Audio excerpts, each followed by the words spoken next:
பழம் சாப்பிடுவதற்கு மிகவும் சுவையாக இருக்கும். இது உடலுக்கு எண்ணற்ற நன்மைகளை வழங்குகிறது.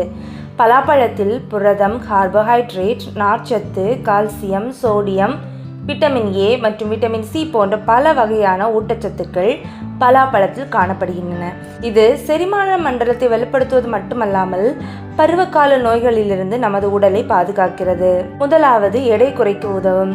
பலாப்பழம் சாப்பிடுவது உடல் எடை குறைப்பதோடு உடலையும் ஆரோக்கியமாக வைத்திருக்க உதவுகிறது. பலாப்பழத்தில் உள்ள ஆன்டி ஆக்சிடென்ட்கள் எடையை அதிகரிப்பதை தடுக்கிறது. இது எடையை குறைக்க உதவுகிறது. பலாப்பழத்தில் உள்ள நார்ச்சத்து வயிற்றை நீண்ட நேரம் நிறைவாக வைத்திருக்கும். இதன் காரணமாக ஒருவருக்கு விரைவில் பசி எடுக்காது. இரண்டாவது, எதிர்ப்பு சக்தி அதிகரிக்கும்.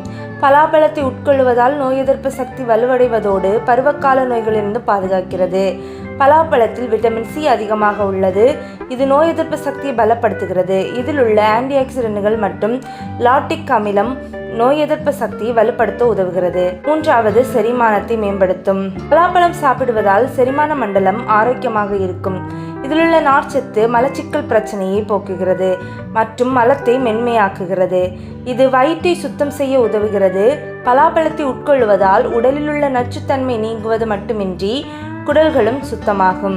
ஐந்தாவது, இரத்த சோகையை நீக்கும். இப்போதெல்லாம் நிறைய பேர் இரத்த சோகையால் பாதிக்கப்படுகின்றனர். பலாப்பழம் சாப்பிடுவதால் உடலில் இரும்பு சத்து குறைவது மட்டுமன்றி இரத்த சோகை வராமல் தடுக்கிறது.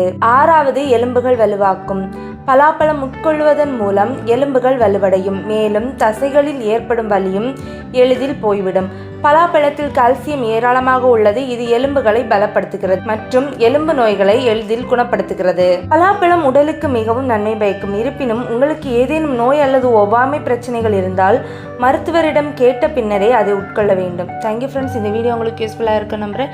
இந்த வீடியோ உங்களுக்கு யூஸ்ஃபுல்லாக இருந்தால் உங்கள் ஃப்ரெண்ட்ஸ் அண்ட் ஃபேமிலிக்கு ஷேர் பண்ணுங்கள் அண்ட் சப்ஸ்கிரைப் பண்ண மறந்துடாதுங்க.